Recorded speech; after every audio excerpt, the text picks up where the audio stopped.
Hey, how's it been going, everybody? So we're back this time with an actual podcast again. I know it's been a little bit since we've gotten to do one. Oh God, the last one was when Fallout 4 got announced. Yeah, like E3 was the last Yeah, time. E3. So it's been a little bit. But obviously we've been doing a lot. We've been doing our streams and everything like that. So you probably recognize Brandon and Peter here. But we do have a new face, at least for the podcast. But a lot of people who follow anything Fat Island will know him. He's very involved with us. This is James Cunningham, everybody. Hey guys. Woo! Handsome beard. Yeah. So, we figured we'd bring some more beard to the group because with him not having one, we kind of had... Yeah. We really had to even it out. There just wasn't enough beard. We got enough for him. There we go. So we brought some more in, which I felt was definitely needed. But this is James, so he's going to be a new face for Fat Island Gaming. You'll definitely see him around a ton.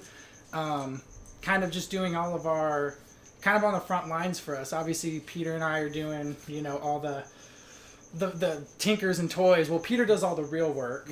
I sit back and I pretend I do things that are of value and just look good for it. So that's kind of what I do.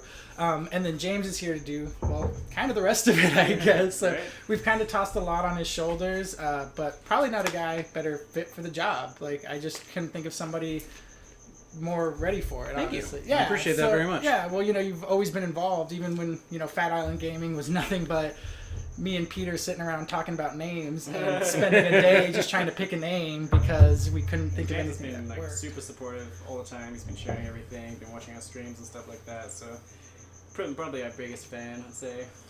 I definitely enjoy these two gentlemen, both having worked with them and personally. Yeah. Definitely grateful to have you here. Thank you. So, yeah. Thank you for having me here. Yeah, it's really, just a little bit we've had you. We've seen a ton of new traffic. We've got just a little bit more free time, which has allowed us to make some big jumps. In really everything we've done, we've gotten more videos up, we've done more streaming, we've gotten reviews. The website. I don't know if anyone has seen the old website and checked out the new website within the last A couple months. 2 days even. Last 2 days, yeah. We even did another makeover. Made a huge one. Mm-hmm. So, like you said, though, over the last few months, it's kind of been evolving in its own right. We've been adding new stuff here, cleaning it up, doing all that stuff. Well, Peter's been cleaning it up. I've been making a mess of it. But yeah, he kind of just takes all the content that we just kind of shovel and just in spades by everybody, and he's put it into a format that can be looked at and read and actually been enjoyed. And we had kind of a standard format, and we'd kind of been moving for a while, and then we started growing. We kind of got this big boom. We grew really quickly. Yeah. Really quick. We started going just insanely viral. It was almost overnight, kind of. Yeah, it really was. Yeah, we watched... Went from 12 hits a day to 300 a day now, so... Yeah, so obviously it's reaching a lot more people, and that's obviously not just the work of the three of us. Obviously having James here has impacted that and helped a lot with the amount of people we can reach and stuff like that, but it's also just been everybody on Fat Island, everybody who's on the Facebook, and everyone throws us content, and it's great. It's it's fun. My phone goes off hundreds of times a day. Oh, yeah. Oh, yes. So often. But it's great, though, because, you guys give me info sometimes before I see it anywhere else. Literally, sometimes I get the info right off of our page, which is good. And if it's just funny stuff, debates, we've got PlayStation users, Xbox users, Wii users, PC gamers. Tabletop gamers. Tabletop. Yeah. It is just where gaming is right now. At least for us, that's where I get a ton of info. So it's been really cool. But like I said, you guys have helped a lot by keeping the content flowing, spreading it out between everybody, passing it to your friends, sharing it, all that stuff, and really just joining us for stuff like this, which allows us, obviously, if there was nobody doing this and we were just filming it for nothing, we'd be kind of lame. And I don't know how less lame we are now, but it seems better. I feel we're mid-grade lame. Yeah, I feel like less of a loser doing it this way, with at least a couple people watching and us being able to enjoy all that stuff. Absolutely. So that's just kind of what we've been up to. Definitely check out the website, fatgaming.com. From there, you'll really get to anything. I'd love to say, go check out the Facebook, the YouTube, the blah, blah, blah, blah, blah, but that's really just too much. If you check out the website, there's links to everything. It's really cool. Our big one now, too, if you go onto the website, you should see it. It's pretty much on the front page a couple of times. Fallout 4, we're doing the giveaway. Oh. That's going to be sweet. Anybody, enter your chance to get it. It's PS4, Xbox One, PC, whichever one you win. Well, obviously, we'll give you the one you want. You're not just going to win a random one. But enter 6 ways to win. Enter first day, and then you can actually get technically 2 every day. Because the shares and stuff count towards it as well. Look at him just messing us up. He's just like... Sorry. And he's the techie one. Yeah. So you guys don't want to see me mess around with that because then this will just blow up and you guys won't be able to see any of it. But yeah, Fallout 4, enter your chance to win it. Don't miss out. Only what? God, 9 days 9 left? days. 9 days. 9 left. days till it's out. So what? That's 8 days left to enter the giveaway. Yeah. Because we have it cut off. Website shuts down. It just and turns it's off. scared. You're not going to see any more content unless it's Fallout. You might see some streams of Fallout. Yep. We might do that, but that's really all you're going to get at all. So, Hi, Danielle. Hey, Danielle, and... Stickin' ha ha ha ha ha. That's Stickman. That's what he is. There it is, Stickman. All right. But okay, so obviously they know a lot about Peter and I with our streams and everything we've done and we've talked before. But like, give us some about you, like gaming, past. Just give us some info so I can stop talking for a little bit. Hey, no worries, no worries. Well, my first gaming experience was the original Atari. I'm a little older than these two gentlemen. Man, something a lot of us have maybe not even seen. Some people may have not even gotten their hands on it. What's my part?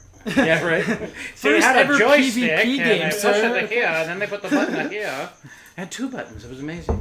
That's where I started, and then of course I got the original NES at home, and I'm sure a lot of you guys have seen that picture floating around Facebook. It's a meme. It says, if your childhood didn't look like this, I'm really sorry. And it shows those 2 kids eating dinner in their pajamas right in front of an old school TV with their Nintendo pads. That was me growing up with my But little brother. even, I gotta say, so like I know that a lot of people who are older, that was kind of their game system. And for the yeah. time, that was like mind-blowingly Oh, good. yes. But even some of us gamers who maybe grew up a little bit later, and we had other things like the PlayStation 1 and the Segas and all that stuff, most of us have all played at NES. That's just like, that was like a console. I mean, that console was just so iconic, and like it was just classic. It held up through tornadoes and earthquakes. Oh, and you could yeah. run it over in your car. The and it blow was still test, man. fine. The blow test. Yeah. So And you're done. I mean, I had an NES when I played that, but I started on PC.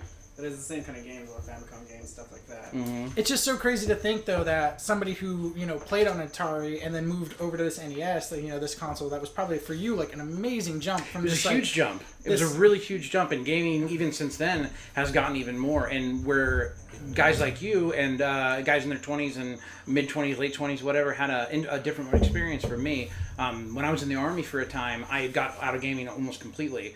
And that's when the PS2 was coming out. And all of a sudden, there's these games like Kingdom Hearts coming out. Yes. Final Fantasy 12 came out. All these things. And I'm like, what are you guys talking about?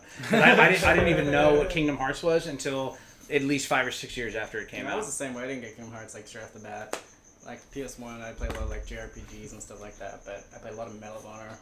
Oh, God. But it's got to be crazy though, because like, okay, so obviously Fallout 4 is coming out. We've all been talking about that. But recently, Peter and I just did a stream of Fallout 1. Mm-hmm. Which Yeah, I watched it. Fallout 1 from Fallout 4 are obviously like Phenomenal changes. But Phenomenal you changes. can't, yeah, like if you looked at those 2 games next to each other, short of like, some of the iconic stuff like the Vault and the Pip-Boy, you wouldn't even notice the games were the same game. No, not at And all. so that had to have been crazy for Final Yeah. Fantasy did the same thing where it was like this very like tactic board gaming, and then you jump into like Final Fantasy 7, you jump into like other games like that, and all of a sudden it's like this new crazy like world that you're experiencing. Yes. It's like, so it had to have been crazy for you to like leave gaming for so long. When I came back after leaving gaming, Yeah. the last great looking game I had seen, because a buddy of mine let me play it in the barracks, was Final Fantasy X.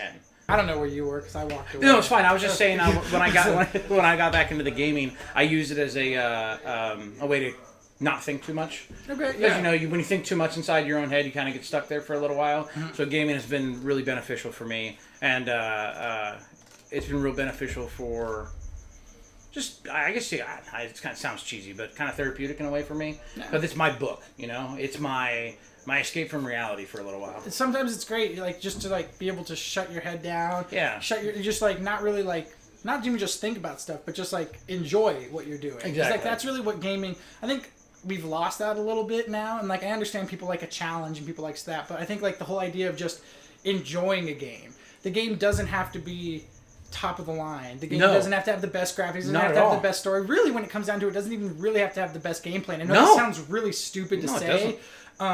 but just being able to like sit down, put a game on, and enjoy it. Like, you know, it's just like people, you know, we sit down and we're like, we're gonna have bad movie night where we pick out the worst movie we can find and we watch Army it. of the I do Dead. that with games too, and I play terrible games. Exactly. You know, that's what I'm saying though. Is like I like that idea of just enjoying what you're doing. Absolutely. And I feel like video gaming is a really easy way to do that. You know, you can pick up a game and get really serious about it, or you can pick up a game and just dick around with it for a day and never touch it again. Yeah. And it's still like the experience was great, and you know, you can still talk to somebody about the game, what you liked about it. You know, there's still all this like world you can have and this connection you can make with other people from a simple little thing. And all differences of opinions aside, as long as you walk away from your experience with a smile on your face, that's the only thing that matters. Yeah. That's it. And that's why we can all agree and disagree on what we like and what we don't like, but at the end of the day, if you're happy, that's all that matters. Yeah, It was a good game. Really is what I really come down to is if at the end of it I felt like my money I spent on it, I got that much enjoyment out of it. And you know, I know we always talk about like, you know, people say, oh, video games are so expensive, why aren't they cheaper, blah, blah, blah, blah.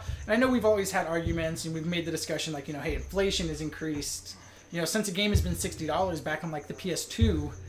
Yes. 64. Maybe, yeah, even that's, and you know, we're $60 now still years down the road. I think it's fair. You know, honestly, I've never really had a problem with a game being $60 because even if you have a game that say gives you 30, 40 hours of content. I really hate breaking it down that way. I hate like putting a label on like the money price. You know what I mean? I agree and I understand, but you spend $20 on a movie. Yeah. You know what I mean? And that's 2 hours. And that's 2 hours. As far as like the habit goes, like Skyrim, 300 hours, the game's $60. 300 easy. It's like 20 cents an hour Yeah. enjoyment or something. I don't know the math quick. But I mean that's because he was saying earlier that he wants to make sure his money is gone to making him satisfied for his purchase. So it's something that I've always kind of equated, and although I don't like the breakdown, especially I like myself. to connect the money to the game. Like I want to support the people that make the games that I want, and I want to enjoy the game I have. But Exactly. I don't want to like feel ripped off or feel like, you know, like I got a really good deal out of it. They're kind of separate. But I have felt ripped off before. Of course. Yes. I have bought games Oh, God, yes. and like anybody, and I know this. Some people Aliens. loved it. Aliens, like that's a perfect one. The And collector's edition, it $100, happened Before gone. it came out, and I didn't Gone. touch yeah, it. Nope. like Man, it I was just- sold that to so many people. I was like, no, they finally got it right. They're finally going to do it. These guys went and saw 20th Century Fox, had to answer a slew of questions before they even got permission. And I was like, this is going to be great. I feel terrible. And then the Terrible. game came out, and you're like, Yeah, I What started is sketching it? across the screen. I'm just like, oh, come on. you know, and just things like that where I have felt ripped off. Like I felt like the money I put, I could have put towards something else, and to the point where I don't even want to support the studio. I'm like, why did you release this garbage? What's what you do? You just don't buy the next game. Yeah. That we can't, of course, can't do that because it's Gearbox and everyone's gonna buy whatever the hell they put out. Yeah. Yeah. Well, okay, there's a really good rule when it comes to Gearbox. If Gearbox made it, Yeah. buy it. Yeah. If Gearbox outsourced it, burn it. Yeah. It's just as simple as that. Like, they have never outsourced a game and it been anything, like, it's just garbage every time. But then, like, they make it, like, you get Borderlands and you pick it up and it's just like, from start to finish, the game is just fun. It's got a terrific story, great voice acting. Oh, the second one. Like, just, it's just a And then, fantastic like, the DLC, game. with the exception of Tiny Tina's thing, like that was all outsourced, and I don't feel like it was the same quality as the actual game. Like if you played the Pirates part, it's nowhere near like the same quality as the actual game. Was. There was some great points. Tiny Tina's obviously was just fantastic. I mean, for me though, Tiny Tina was just such a great character. Like, obviously there was just on the surface, she was just this crazy little girl who was just super psycho. But then like, it's deeper than that, you know. Like she It was literally so watched her satisfying family through that. like get murdered. Like, Yeah. that's super dark. And then like even like during her DLC, like they're all having fun. She's being standard, you know, crazy Tina, and you know, yelling and blah blah blah. And then you know they discuss him being dead, Roland, and she just like breaks down and starts crying. Like you realize this is still like a little girl. Like she's still just as vulnerable and just as weak as like a little girl. But then she snaps right back to Tiny Tina, and you get that like boom, like that super great feeling again, and you start laughing. But she's just like so emotional, but like whether it's good or bad, it's just so intense with her. Like she was just a fantastic character. But then Borderlands gave us a ton of fantastic characters, like Claptrap. I know some people absolutely I love hate Claptrap. but Love him. Claptrap's is like Love him. Jar Jar Binks of Borderlands. No like way! not- No way, dude! Yeah, No. no, and I'm saying this because I like Jar Jar Binks. You- Don't get me what? wrong. Yeah. What? So, yeah. Oh. We've had this he's in, conversation. It's a shame. Yeah. No, he's like an annoying, like comedic relief.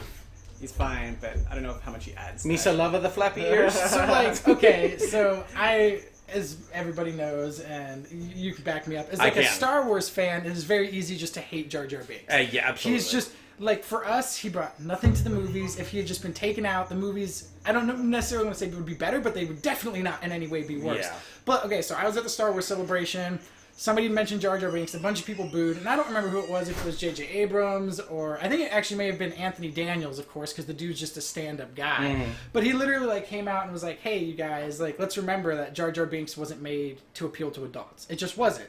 He was the comedic relief. He was that young, goofy thing that children could relate to." That's true. So from that standpoint, like as much as like we can hate the character and say he has no value to it, but like he was never meant to appeal to us. Yeah. He was never meant to make us happy. That's not why he was put in there. I still like him. I don't care what anyone says. And as much wrong that George Lucas may have done to the first trilogy, however your feelings are towards that, Except the third one. Episode 1, Jar Jar had a lot of parts. Yeah. 2 and 3, he was barely in Nope. them. He made Representative appearances. Binks. Yeah. So, they even listened to the people who said, "Hey, we don't like this, we don't enjoy it," and they scaled it back. Yep. So, you can't, like, people can try stuff. But people And can if it hate fails- no matter what you do. Like, somebody's going to complain about something. I mean, if you think about it, back in the day, people hated the Ewoks. I never understood that. I really didn't. But it was the same. It was the same. You got a nub concept. yub, They were man. like, You got a nub yub. See, I'm right there with you. I agree. Like growing up, and maybe it's because like when I watched the Star Wars for the first time, I was like a little kid, so like the Ewoks were super badass. They were like these fucking little furry dudes, and they would just come out of nowhere. It was like guerrilla warfare. Kicking the shit out But of they're stormtroopers. like these little dudes. Yeah. Yeah, like we've got people in like full armor with like Blaster rifles. machines and like ATSTs and Teddy like bears of the AKs. these little guerrilla warfare style like teddy bears. Fucking take them out. Like that's just brilliant. But at the time they really weren't looked at as good characters. No, they People weren't. hated them. They're like, what are these little teddy bears in my Star Wars thing? And so, like you said, people are always going to find something to be upset about, and you're just not going to be able to please people. And sometimes the characters just aren't put in to appeal to you. Yeah, very So true. I do personally hate Jar Jar Binks, but you like him, and that's okay. JS says, if a game is under 10 hours to complete, you need multiplayer or a reason for replay. I would disagree with that. Journey was only like 2 hours, and it was incredible. But okay, That goes back to the a price $60 thing. price point. It was Yeah, only so $20. exactly. But I'd pay $60 for that game. You paid $60 for Journey? No, 20, but I would pay 60. Quite happily. And I've never actually played that one personally, just as a personal preference. I gotta have some kind of dialogue or some kind of story for it, and I know The that was story absent is of in that. there. I definitely see JS Killjoy's point though. I'm kind of the same way because I'm all about the single player campaign.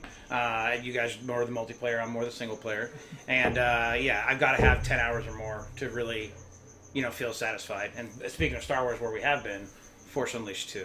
Oh my god, it was so good, but it was like that long. Yeah, it was super short, but it was cool because like you got this like, it's super easy for us in like the Star Wars universe for them to tell us this story of a character going from good to bad because it's easy to fall from good to bad. Yes. It's a very easy direction to go.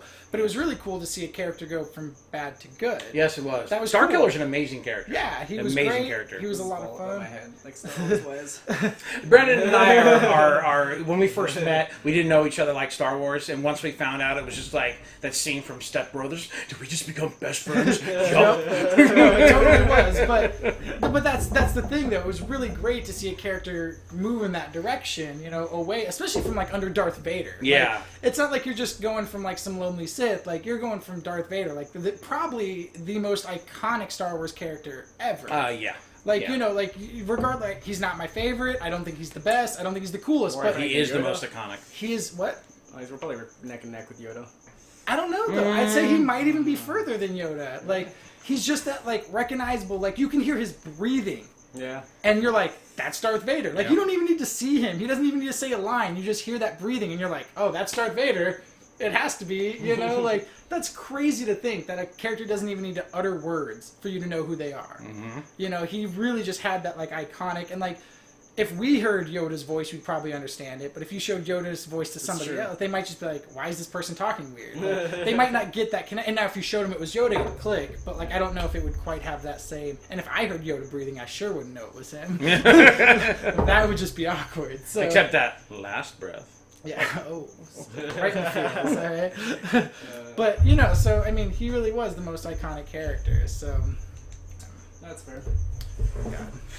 And now I just want Star Wars because Right. we've got so much Star Wars Yep. coming. And talking about The Force Unleashed, the creators of The Force Unleashed, if anyone read the post I put up the other day, have been talking about a Darth Maul game. Mr. Zabrak himself. And that's fantastic. Like, I would love a Darth Maul game. We all, like, regardless, like I said in my post, like, regardless of your feelings about one, whether you loved it, hated it, thought it was okay, like, no matter what, like, I've never met somebody who was like, I hated Darth Maul.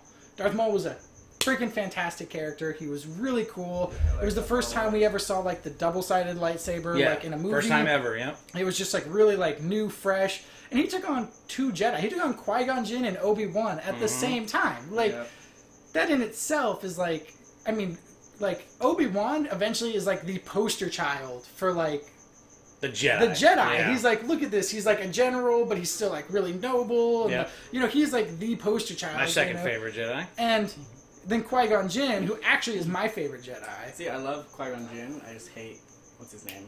The actor.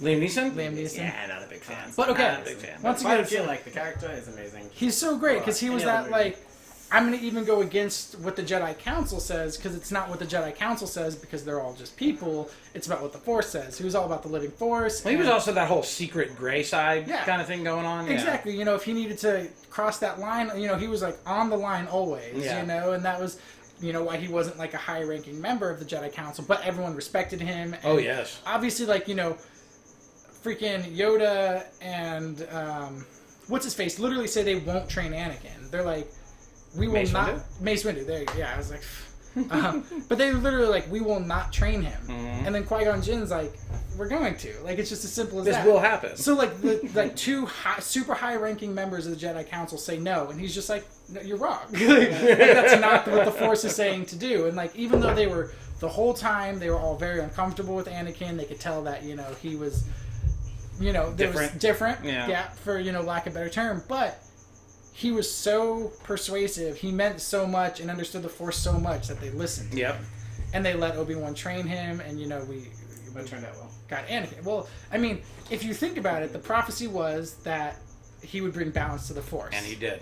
He absolutely did. When you break it down, he did. If there's 2 Sith and 100 Jedi, that's not balanced in any way. So, and I actually interpret that a little bit of a different way. The balance that he brought wasn't him. It was never supposed to be him. No, yeah. It was Luke. Yeah. Luke was the balance that was brought to the Force, in my personal opinion, because Luke... That's a good point.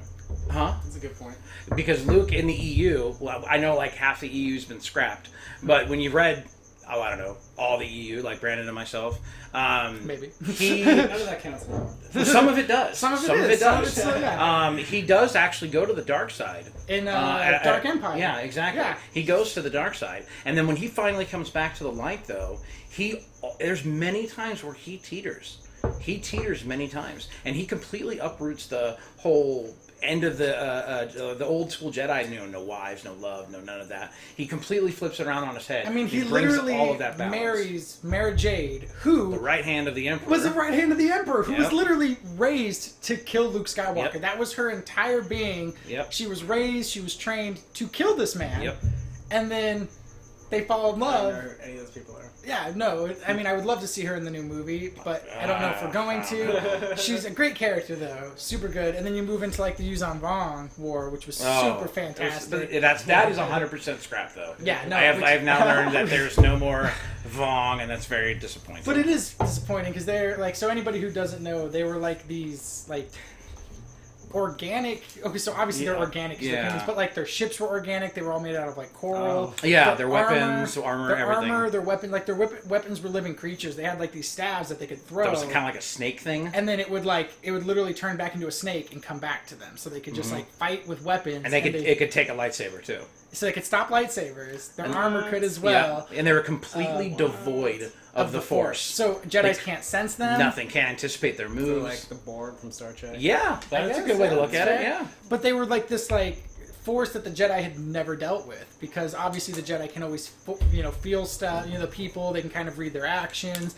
Lightsabers will just chop through anything you have, and all of a sudden now they're kind of on an even playing field. Actually, if you think about it, a disadvantage, because they become They've they always become used to the rely Force. on Yeah. the Force so much that they can just kind of do things without thought. Now, And they can still use the Force against them, They can just still, not to them. Yeah. They can still use it to augment their abilities. They can still use it to jump fast, all that stuff. They just couldn't zap you with it. No Jedi mind fucks. Yeah, no for that Jedi stuff. mind tricks. They can't read where you are. No. So when they're in their ships and stuff, they're trying to use that to sense them. They obviously can't do that. So it's all back to sight. So really, they're kind of at a disadvantage. So they were a really fun, enemy for the Jedi to face, because not only was the Jedi dealing with trying to expand again, because at the point it had literally gotten down to Luke. Yeah. I mean, Leia was there, but she really never got fully recognized as a full Jedi. Not she had till the end of the war, yeah. Exactly, yeah. She got her lightsaber, she had her Force powers, but she was never... Leia?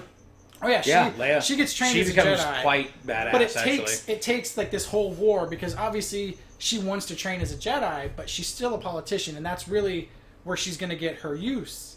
Was still being a politician, because of course the Jedi Order is still not looked at as they're heroes, but they were still looked at as well, did they do all this for power? So it was always this big struggle. Yeah. The Jedi have just never after Vader have just never really had an easy time. No, they haven't. It kind of went that way for a long while. It was harsh for them. It really was. I mean, eventually they kind of come out of it. Star Wars. I'm gonna throw this at the computer. So if you just joined that's us, cool. We this can is move on to our, other stuff. Yeah. This is our Star Wars podcast. We'll move on. There's no reason to move on. We can just talk about Star Wars for hours. I can just listen to this. It's true. Okay, but we should jump into. By the Let's way, do it. Before we move from Star Wars, how do you like Battlefront? Okay, Beta. Battlefront. Yeah, Battlefront. Beta. So we all got to do That's it. definitely something. So, my fear of Battlefront was that it was going to be Battlefield with a Star Wars skin. That was my biggest fear. That's funny because that was my hope. I think we all kind of remember my mini meltdown when I found out that there was no space battles. So after playing the beta, I can't say that I was unimpressed, because I wasn't. I mean, it was good. It was fairly well made, but I did have a few complaints about it. A lot of the same complaints as other people. The whole Stupid coin tokens, things. Yeah, that was stupid. I have to run 150 meters to jump in a plane. I should be going back to the Put hangar. coin in the middle of the field. Yeah, exactly. okay. So you get gunned down before you even get there. I'm gonna make an argument to that, and I'm gonna side with you guys a little bit, but say Danielle. I liked the coin system. I did.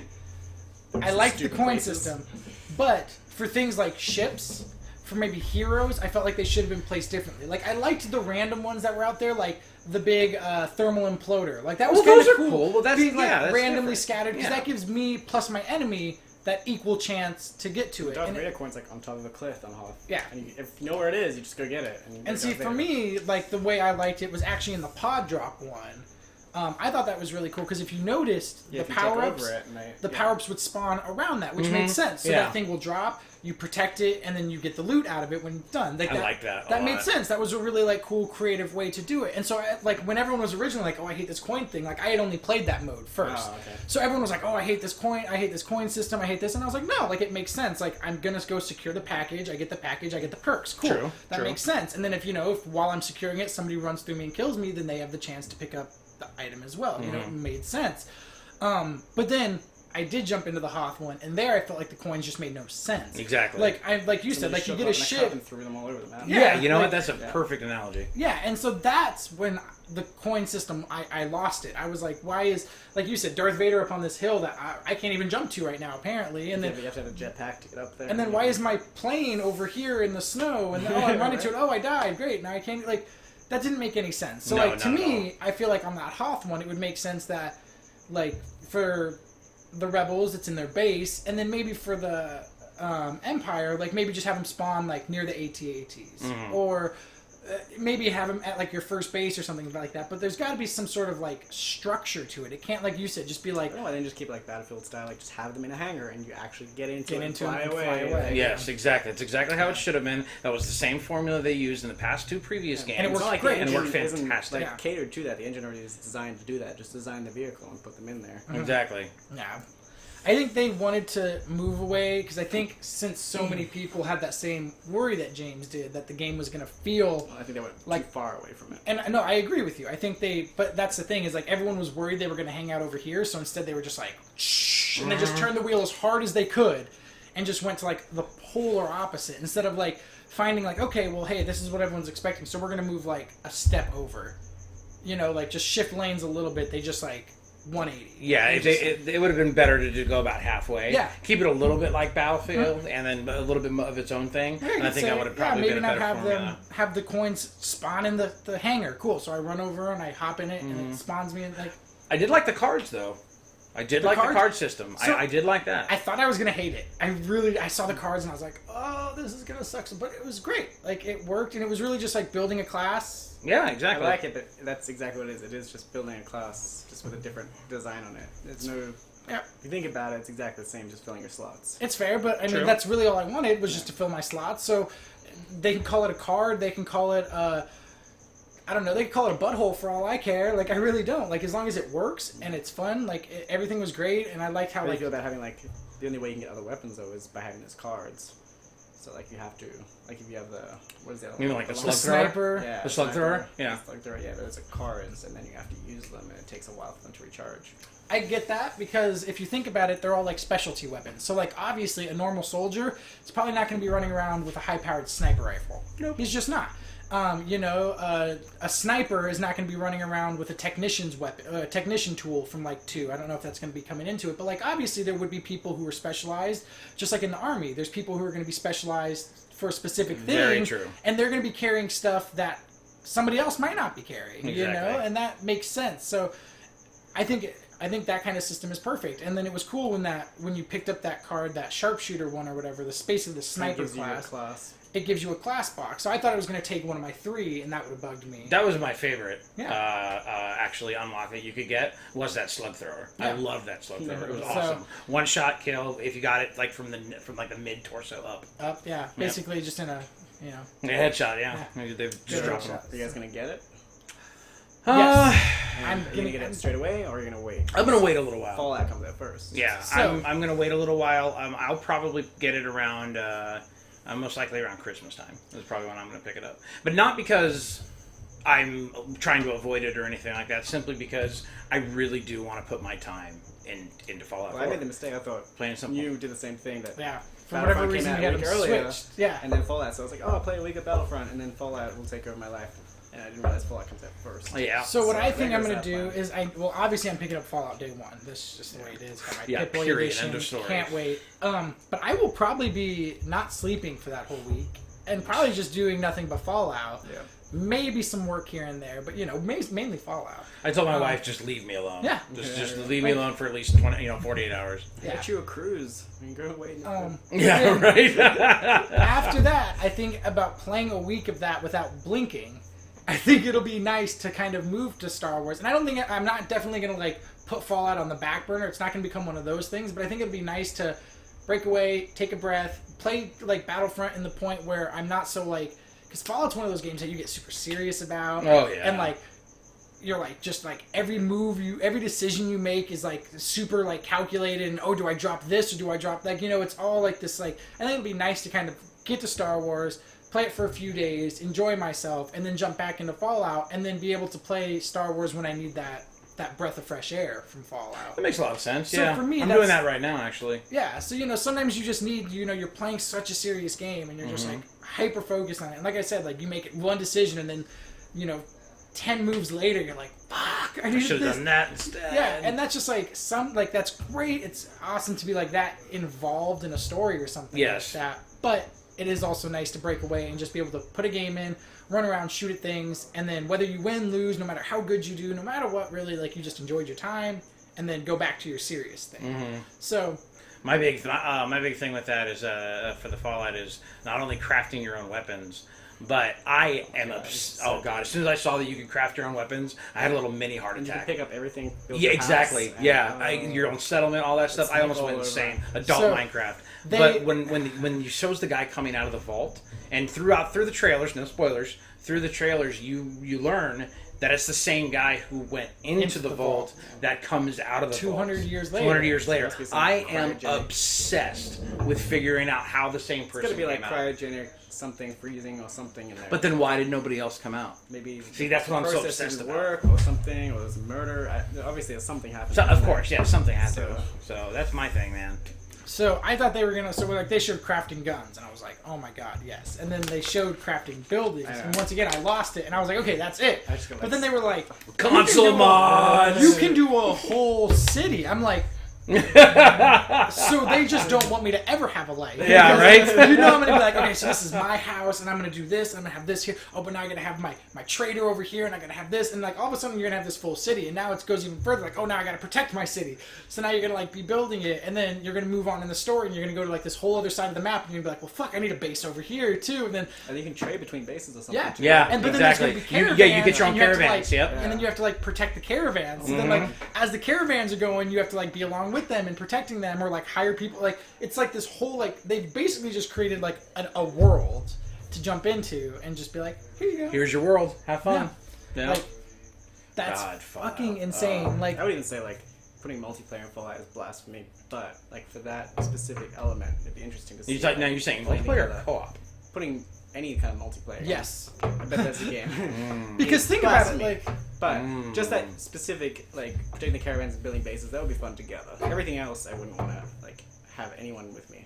that's So you're talking about maybe like Like building your own town, everyone has their connected house. online kind of thing, and then Yeah. you're like doing it transfer over the net. Yeah, I can Like get down James with has his that. house here, I have my house here, and we have like different, that would be cool.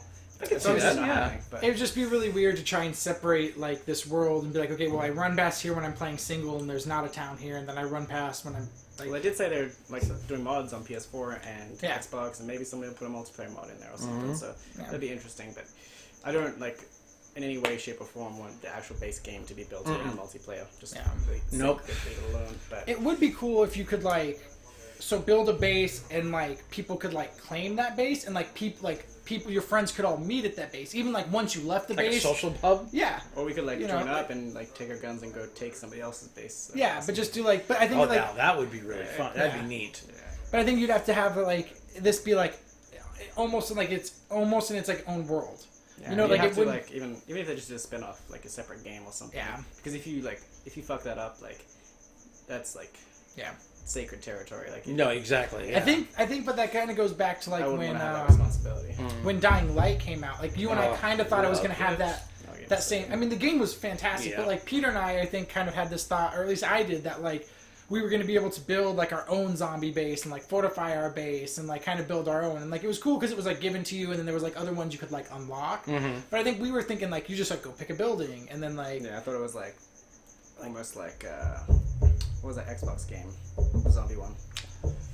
Left 4 Dead. no, No. the Apocalypse, like the It was twin like an indie stick- game. Yeah. No, it was like It just building a recently base. came It was out to single player, Xbox but One, it was, like, right? building- Oh, it's an arcade game. State of It was, Decay. State of Decay. Yes, Yeah, There State you of go. Decay. Perfect. Thank you, Yeah, Caleb. so I thought it was gonna be like more like that, but with zombies. Yeah. But And like that would have been cool too if it was like from that like same first person view, but like yeah, you get to like, you know, you just like bust into a house and go, oh, well, this looks secure, and then secure it, and then oh, later on you find out that there's a back door and you didn't secure it, and the zombies break through, and you have to Yep. leave and go find a new one, or like, oh, That's you how I thought Dying Light was going to be too. Because Yeah. originally the first trailers they showed was you in some kind of apartment-looking building, and it showed your guy nailing boards to the thing, which obviously they ended up That's what scrapping they later. said. You had to hide out at night, and then throughout the day you did your stuff. exactly, that's how they marketed it Yeah. too. Yeah. It was like build your And base there's in a the lot day, of that hide going out at around night. lately. Yeah. yeah, I don't think they're doing misleading. Like now, when I look at them in context, they still make sense. Yeah. It's not like they misled us. It just at the point without seeing the big picture, that's kind of like the direction The way- my mind went. and I think we've seen a little bit of that, not necessarily where companies are trying to fool us, but where we build a game up. Like No Man's Sky did that to me Yeah. so amazingly that it like almost angered me, because they were like, they showed off this game, they're like, oh, you and your friends might never ever see the same world, but then you might see the same world, and blah blah blah. And I was like, oh shoot, so it's like a multiplayer game. I'm gonna meet up with my buds in space, we're gonna go take out some pirates. It might take a little bit for us to find each other, but you know, hey, we're gonna do this, we're gonna make it happen. And then like just recently, like a lot of people got their hands on it, and everyone's like, so I don't know why we thought this, but it's not multiplayer. Yeah. And the company never said it was multiplayer. No. They never, and they didn't mislead us, they didn't lie to us, they didn't trick us, but the game was just in a format that she was like, It just made sense to be multiplayer. Yeah. But it's not multiplayer. Well, they may not have come out and said it, and no, they didn't. But you can imply things without even saying a word. Yeah. And when you say something like, "You won't even see the same worlds that your friends are seeing," immediately you're going to think, "Oh, so we're traveling the same galaxy together." but that was the whole point. Is they were. I think that by that statement, they were trying to talk on the way that the worlds are generated. Yes. I think they were talking more towards that feature of the game. Like, look, they can generate so many different possibilities that you like. Even if you guys start at the same point and go the exact same direction and land on the same planet, It won't be the same. it's not going to be the same Yeah. because it's going to get rendered differently. And I think they were trying to talk to that feature, but like our brains all took it like, Yeah. I'm doing so this we for my won't friends. need up. But it Yeah. sounded so great, like traveling other planets and pirates, and like it sounded more like I can't think of games tonight. It was so It's much. the It was EVE Online, so much like that. EVE Online Create with your own Minecraft. fun. Yeah. Yeah. And Yeah. you know, like those create your own fun games are fantastic, but I feel like they're really catered to like a multiplayer experience. Like Minecraft by yourself It's fun for a while. is Legos, like you know, and like we all have fun with Legos, but how long do you have fun with Legos? And then you move Not very on. long. Yeah, so like. But like Minecraft with like a group, like we all built the Death Star, and like we still are like building world the is inside huge. of the Death Star. You guys It's- built a Death Star? Yeah. It's built a actually Death Star. super fantastic. Wow. If you go to the YouTube, I think you can see the Yeah, it's Death on Star. your Is it there? All right, I'll check it out. Yeah, and then one of our frequent members, Danielle, built the freaking Tower of Sauron. Eye of Sauron. Yeah. Like, Really? with the Whole eye, it's thing. like flaming. It's freaking fantastic. In the same world, of course, that we have Wow. a Death Star. So, you know, Yeah. Way to go, Fell Candy. fantastic worlds. And then Peter, me, and Joey decided that. So I built this like giant tree house for it, and they built this giant castle. And of course, we felt that the two needed to be connected by a like underground railroad full of diamonds Of and course gold. it did. Of course it did. Well, I mean, one episode's like this big flashy like diamond and gold like thing you're flying through, and it's like just super gawky and ridiculous. But like Minecraft is fun because you can do that. You can kind of like create this world together that's just stupid and fun, but can be super awesome. And I just saw one where these people did like this massive like Nightmare Before Christmas one. It's like That'd be this. cool. Really? It's like massive. Like the Wow. video's probably like 5 minutes of them like going through this, and they're moving really fast through this world, and it's like beautiful. And the people put in like a ton. I wish I could like think of the name of who I saw the video from, but it's like freaking amazing. That is Minecraft amazing. worlds are insane. Have And you seen the roller coaster ones? I've seen all sorts. Oh I've my seen, like, god. I think somebody like did New York City, like a historical society. Got like 50 people just do like a whole city. Like, supposedly, Jeez. recently, some people are trying to recreate the map of Game of Thrones. They're Oh trying to my lord. recreate Westeros? Westeros Whoa. from like the intro, like Yeah. where that is, and then like from the TV show, they're like sitting there and like planning, and they're like building this like world Wow. in Minecraft. Like, okay, And so that's why it was worth $4 billion. yeah. But to think that like this dude, but I think that kind of goes back to what we were saying beforehand. Like a game doesn't have to have a fantastic story. It doesn't Nope. have to have great graphics. Nope. It really doesn't even have to have great gameplay. Because if you think about it, Minecraft's gameplay is not great. No, It's not just at all. simple and it's fun and entertaining. Yeah. So Yeah. like that's just back to what we were saying beforehand. Like a game just needs to be good. Yep. There's good. If it is works such for a- you, it works. Yeah, and apparently this works for billions of people. Because like before you said, Minecraft they came just- out, like there was nothing really like it. Now there's 100 copies, but Yeah. like at the like time, Lego nothing. just did the one, the Lego World or whatever. Yeah, what was it it's called? always Yeah. mentioned that, Lego like- Dimensions. No, No, no. there's Lego Worlds as well, which is like Oh, a Lego Roblox? copy. No, it's Lego It's Worlds. literally called Lego World. It's like it's only on PC right now. It's a Steam Early Access. I played it though. It's like super like slow and clunky and glitchy. Like I said, it's early access, so it's Okay, not like, perfect fair yet. enough. But But basically the idea is it's Minecraft, but it's Lego. So like, But it you gives build you more vehicles and options stuff. because you have the vehicles. Like Peter built like a helicopter, and you could get in the helicopter and fly around in Oh, it. yeah. And That's like, neat. so it was like a little bit different and had some I features didn't that really it get attached didn't. to the game. Like I played for like a couple hours and I was like, yeah. But see, that's what Minecraft did right. Is it came out and it was smooth and it works and Well, it's it wasn't smooth to start. it's true. I know. They were in alpha for like 5 years. Then It was a again, long too, time. like, so my buddy had a copy of it that he bought when it was, like, still, like, brand new for $5. Like, it was, like, a $5 download. Yeah, when it was in beta, Yeah. it was $5 for anyone. It was in beta for like 5 years before it like actually launched. And I get That was that, like $30 on the PC. Yeah. But, I mean, what, he sold it for, what, like, $2 million? No, like $2 a couple billion. billion. No, that was when, Notch sold it for like $2 billion. Yeah, like $2 billion. and then... And then They sold it for- LucasArts sold Star Wars. You might be confusing Star Wars. That got sold for what, like $7 billion, I think. No, like, the main guy who made it sold it to Nos, Mojang. yeah. And then they just sold it to Microsoft. Oh, okay. No. No. Mojang and Nos were partnered. Yeah. Okay, so They they were already partnered. partnered with Yeah. Okay, cool. Notch basically built Mahjong, Yeah. Okay, cool. and then Microsoft owns Mojang now. Now, yeah, because Yes. he sold it. Yeah, okay. And now Nos is in the middle of making his next big thing. Hopefully, he was like really depressed for a while. Yeah, he was. But he's hopefully now he's going to be continuing on his next project. Well, I'm sure we haven't seen the last of him. I mean, But we see that with like a lot of just different things, like with art. So like, because only people Spirited my Away. age like them. What's his J.S. face? Killjoy. Studio Ghibli, Miyazaki. Yeah. So like, how many times has he said, "I'm done making movies. I'm finished. I'm retiring," and then comes back 2 years later with a new like an encore. fantastic, brilliant. But I think it's because like when they're in these positions, like when you just create a masterpiece, like something that you would get from Studio Ghibli, or even like what you got with Minecraft, which was just kind of this out of nowhere like hit. I think now like there's like this pressure on you to like, what's your next big thing? Like everyone's like, Yeah. you release a game, you make one press conference, and everyone's eyes are on you. Like, what did he announce? I think it's a lot of pressure. So I think they like to like remove themselves from that. And like, so like I said, he does What he like was doing initially, he was just like, it was his hobby. He was just Yeah. programming Mm-hmm. and Yeah. like putting the like unstable builds up for people to play. Like, yeah, Yeah, Microsoft bought Minecraft for $2.5 billion. 2.5 bill. There we Thank go. you, Casa. So, yeah, thank you. some spare change right there. Yeah, right. I mean, you know, if we start talking about like what they sold it to Disney for Star Wars, I think that was like $7 billion. it was $4 billion. Oh, was it $4 billion? And if I remember Okay. correctly, it was $2 billion in like money, not cash, and but press money, and but stocks. $2 billion in stocks. Whoa. So he was really smart about the way he took this. But Wow. He's going to triple that So- overnight.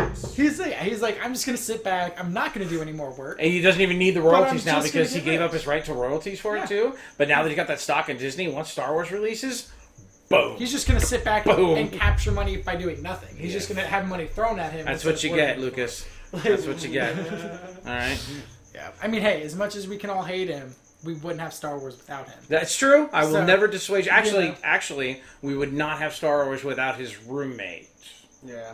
George Lucas said always like, and I love Star Wars. Don't get me wrong, but like in like the late '90s and early 2000s, like Star Wars was such a big thing, and LucasArts focused so much on it, they ignored all their other properties. And there's so many games by LucasArts I love, like Yeah. all like Maniac Mansion and like Monkey Island. Monkey Island, like, all those like Tim Schafer games. They did lots of great stuff, and like when Star Wars blew up, they just forgot about everything else. Yeah. Yeah, there was a lot of that, unfortunately. I would have really liked to have seen, and one of the things that makes me sad in the gaming world is they gave up eventually on X-Wing.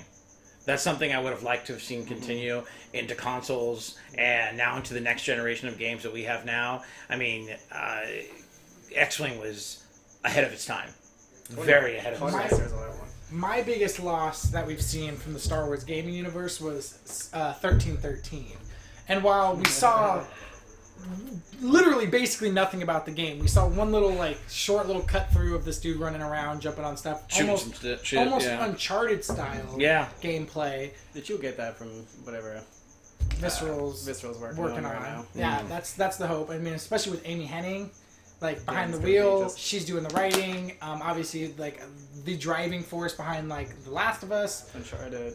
Yeah. Yeah, so I mean, she knows what she's doing. She's the person to have Last of it. Us. Last of Us. But it's not going to be 1313. And while they've never officially come out and said 1313 was ever based on anybody, well, there's never been a guarantee. Well, we know what it was based off of. My brain was saying Boba Fett. Yeah, absolutely. So with his, and people might not know this, but Boba Fett went under the alias CT1313 for a while. So that's why a lot of people were like, oh, it's probably a Boba Fett game, because why else would they use that code, 1313? Yeah, but then they tried to throw off people, I think, Oh, by what saying was it's the 13th floor Yeah, of that's- Coruscant, where all the bad enemies are, and that's Shut where the up, yeah. crime bosses live. No, I know they tried to spin it that way. Shut your but- mouth. Yeah, it's like, for me, it was, hey, look at this, is going to be a Boba Fett game. And I think, like, that style of, like, kind of like an Uncharted thing with, like, a Boba Fett would be fantastic. Like, you know, although Boba Fett's, you know, for somebody like me, he's, like, my favorite character, and I've read all his books and everything like that, like, he's very, like, methodical, he's very, like, adventurous, Yes. but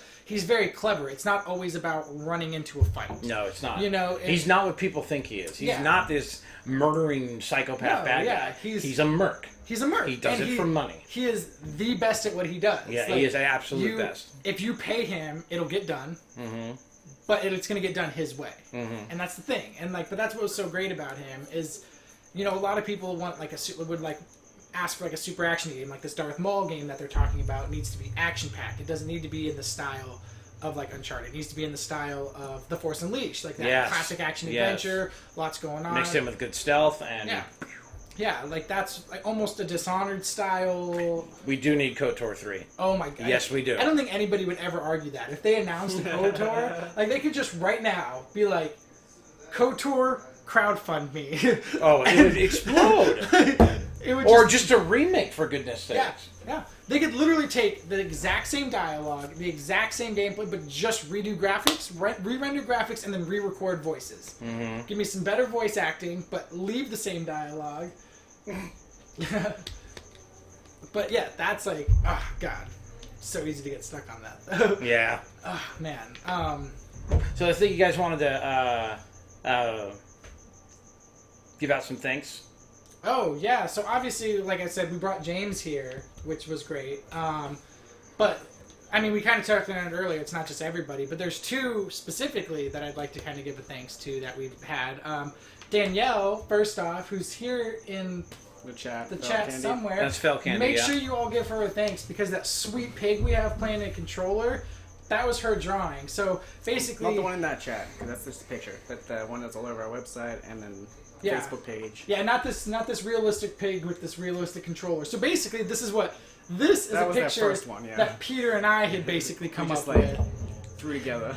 So like cut and paste in paint. Cut and paste. Yeah, we literally used paint. So that's how much artistic we got with it. And then Fell was actually fantastic enough to actually go ahead and take that and render it into the Fat Island pig, which is great. He's playing his controller. He's angrier. He's more cartoony. He's more like we would be, really. We're not realistic pigs. I mean, I hope we're not anyways. And then second off is Jeremy. Dark Pony, I believe. Yeah, there you go. Dark Pony. I was totally right. So, Jeremy, if you guys were here when we started, he wrote our fantastic opening song now, which is great. He went out of his way, totally did it on his own as well. Brought it to us, and it's great. It's super fun. You can listen to it on our website. Make sure you do and leave something. Let him know how thankful we are for his work as well, because I can't, like, I wouldn't write a song. No, I can't write a song. I can talk. Well, he's been an artist for a long time. He brought that talent to the making of it. Yeah, he just brought something talent that we don't have. None of us have even come close to, and he's obviously talented. You know, he gave us this. That's what makes it such a good community, because we all have different talents, different things. And again, I want to reiterate, like, the whole idea behind us is being a community and like everyone sharing their things. It's not just us like preaching to you guys. It's you guys putting up your reviews and your your ideas and what you want to talk about, and us just talking, just having a conversation, and then bringing everything we can to the table and just sharing that. So exactly. I think that's what makes us like such a great community. Yeah, because like you said, like there's just like not one of us can drive this whole thing. Like it's become bigger than 1, 2, 3 people. It's so much more. It's just like this fantastic thing that's just great, and I don't know, I have tons of fun with it. Like seriously, like I wake up in the morning and I'm checking all my press stuff to see if anything new got announced, because finally we like made some strides in that. Like we got approved by press by a couple different of like some big names.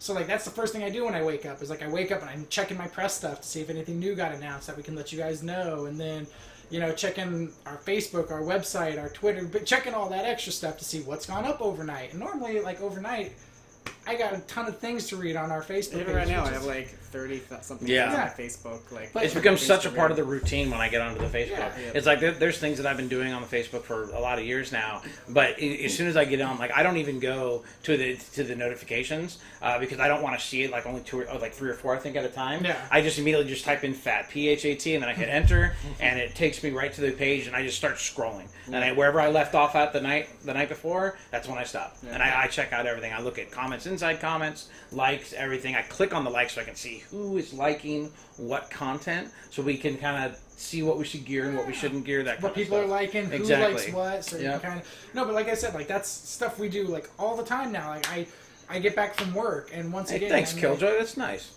Yeah, sweet. Yeah, it's fantastic.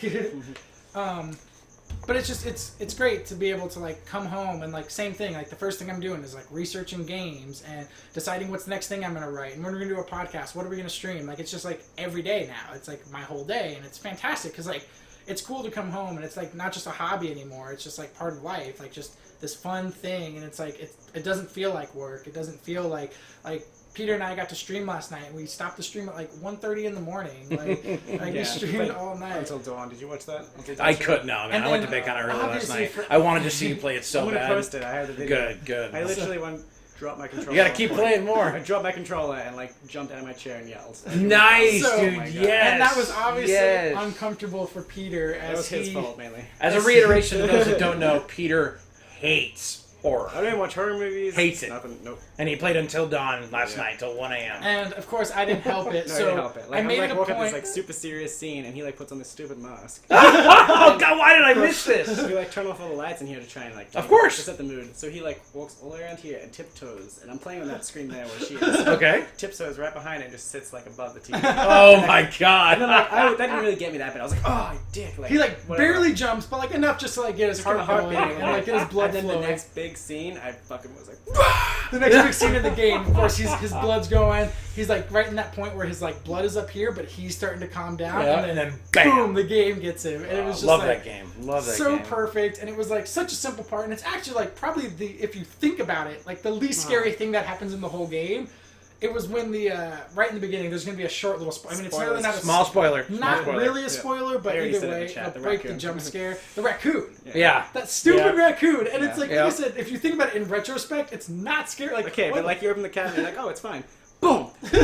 Well, that movie's audio is perfect. Yeah. Or that's a Oh my movie. God. That game's audio is absolutely perfect. And as you progress through the game, you actually unlock the making of portion of it in the options area. There's something where you can look at. That far. When you get a little bit further, about halfway through the game, they unlock the audio making of the game. So you can play with like commentary. No, you don't play it with the commentary. You just watch them, and you see this young guy. He's a really young guy. He says, "Oh, I keep doing these. I keep getting contact for video games, these horror stuff." He goes, "I'm getting really good at it. I'm kind of making a name for myself." And the way he did the audio in the game is so perfect. Now we're all used to the horror stuff where you get the you expect to be scared, but a lot of the big things they've been doing now lately in both movies and games is they do that build up and then nothing. and then drop it off. Nothing to happens. And then they'll do the build up again. Yeah. And then nothing will happen. And by the time they're getting ready to scare you, your guard is so dropped at that point, you're like, whatever, the music's going, oh my God! And it's awesome. And But you see, drop controllers. like you said, it's that whole like building the suspense and then letting you get into that idea of like I'm safe. Well, even that Yeah. part wasn't even like there wasn't music. There was just like a whole lot of whispering and stuff Yeah. like going on. I was like, But what see, is that's happening? kind of what he was saying though. That's what scared him so much was that he went up and like, so your idea is like we've gotten to this idea of jump scares. You open up a door and something jumps at you. You slide something open, you turn a corner and there's something there. So he opens up the cabinet expecting to get scared. He's ready for it. Opens up the cabinet, nothing happens. Yeah. Reaches in the cabinet, boom! Like just like that fast. So like you're like you said, like you bring it up here, Yep. you drop it off. You're like, okay, I'm safe. No, I'm not. It's just that right amount of like Fucking that games get the shit out of me. spin between like. So what we're gonna do is we're gonna get some more stream of that. Not just Peter. I mean, we'll probably make Peter play it again and give him nightmares. But I'll be playing it. Did you hear they're making a VR of it? No. Okay, It's I'm like- in. It's like I'm an on in. rails thing though, like in a minecart, but it's a VR of Until Dawn. I don't really know how much it has to do with Until Dawn, but it's supposed to be a horror thing. So See, that could either be really great or it could feel very like Disney's Haunted Mansion, like from Disney World. Hey, When I was- don't I know don't that- knock the Haunted Mansion. It's a fantastic ride, but it's not scary. It's No, just like not this at all. ride Not along at and all. like it's the thing, goofy. when I was and- trying out the Samsung VR, I tried out the. Yeah, I remember That the was pictures. really cool. They didn't have the demo there, but they were telling me about it. That when they did their demo, they had like it was a horror something, but basically they put it on and it like augments the reality in your house. So you're sitting on your couch and you like look next to him, and little like Chucky dolls like sitting next to him. on That's his couch. cool. It's like nope. Just take that. Nope. Yeah, so Don't it do was- no such thing, sir. Yeah. I think that kind of stuff is really cool though, where it generates the reality around you. And like you hear like But dripping add and like stuff. you walk into your own bathroom Yeah. and then like stuff is in your own mirror. Like Dude, I gotta do that. Oh man, That's that'd the be kind of great. PTSD in that's my the own kind of house. stuff I couldn't do that shit. I want to see in horror game. Like Yes. when it comes to VR, like horror, that's the kind of stuff I want to see. And like it was cool when Microsoft was talking about that kind of like augmented reality room thing that they were talking about. Oh yeah, they Like, canceled that though. That was They cool. canceled that, but like the idea of that, where like I can be sitting here and like my Kinect can be projecting something, and like it could be a horror, like it could literally be a game as simple as PT, where it's just done in one room. Terrifying. But you know what I'm saying? Because, like, that's all you would have is obviously one room. But, see, they could get away. Like, PT in your own house. Like, oh, my God. Like, you have a bookshelf and it knows to put, like, a book there and you pick it up. Or, like, it puts the book here if you don't have a bookshelf or on the floor. Like, that shit could fuck with people and be really good. PT is the most terrifying thing I've ever played. It's the only horror game in my entire life that I had to split down. I got, like, 20 minutes into it and I'm like, no, I need a break. If everyone wants to know... that's what it was called, yeah. If everyone wants to know how scared Peter is of these games, so he had played PT, experienced I played it. I'd already seen it. I was playing, and he was watching a stream, so he wasn't even in the same room. He was watching me stream it.